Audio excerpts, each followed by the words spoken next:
ढेर सारे आरोपों के मेरे पास जवाब है। जो 3 प्रेस कॉन्फ्रेंस में, एक सादा प्रेस कॉन्फ्रेंस, एक एटम बम वाला प्रेस कॉन्फ्रेंस, एक परमाणु बम वाला, ये तीनों में क्या हुआ, इसके सारे जवाब मेरे पास है। मान्यवर, अब ये कहते हैं कि 2-2 जगह है, 2-2 जगह मतदाता है।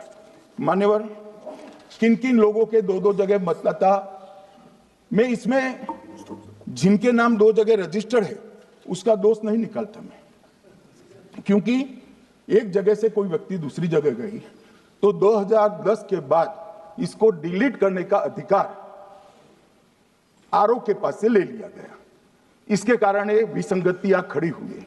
किसके हैं? श्री प्रशांत किशोर जी के 2 जगह मतदाता है, पवन खेरा जी का भी है, तेजस्वी यादव का स्वयं का है, टी सिद्दीकी एनआईसी केरल के नेता का है, मान्यवर संजय सिंह आप पार्टी के नेता के हैं, एक किशोरी पेडनेकर यूबीटी शिवसेना के हैं, इनका भी है।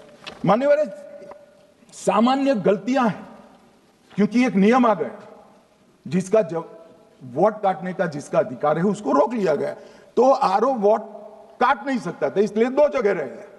अब वही एक गहन पुनर्निरीक्षण से सुधरना है, मगर आप गहन पुनर्निरीक्षण को वोट चोरी कह रहे हो।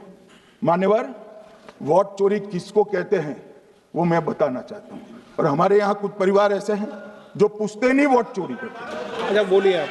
स्पीकर सर, मेरा कल एक सवाल था, जो हिंदुस्तान के इतिहास में पहली बार डिसीजन लिया गया कि इलेक्शन कमिश्नर्स को फुल फुल इम्यूनिटी दी जाएगी।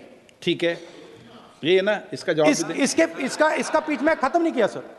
इसके पीछे जो थिंकिंग थी वो हमें सबसे पहले बताएं। ठीक है। दूसरी बात, नहीं, हरियाणा की जहां इन्होंने बात की, इन्होंने एक उदाहरण लिया, वहां पर अनेक उदाहरण हैं। वो भी आपने दिया था ना, 19 वो भी आपने दिया था, इसलिए दिया वो भी। 19 लाख वहां पे फेक लोग, वो उदाहरण आपने दिया था, इसलिए उसका जवाब दिया। और ये भी हमें बता दीजिए, actually let us have a debate on my press conference. Let us go, let us have very good idea, let us have a debate on the press conferences. Amit Shah ji, I challenge you to have a debate on the 3 press conferences. Uttar Pradesh में और हरियाणा में दोनों चुनाव में vote कैसे दे रहे हैं, ये भी जवाब दे दीजिए।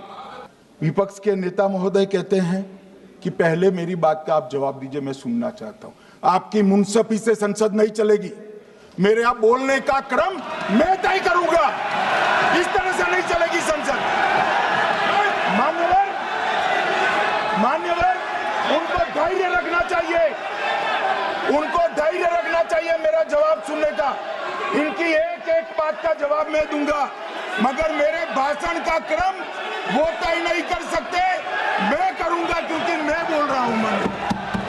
सर, ये आपने अगर अमित शाह जी का रिस्पॉन्स देखा तो ये कंप्लीटली डिफेंसिव रिस्पॉन्स है, ये घबराया हुआ रिस्पॉन्स है, ये डरा हुआ रिस्पॉन्स है। आप सुनिए पूरी बात, प्लीज मानिए। नो, सच्चा रिस्पॉन्स नहीं है।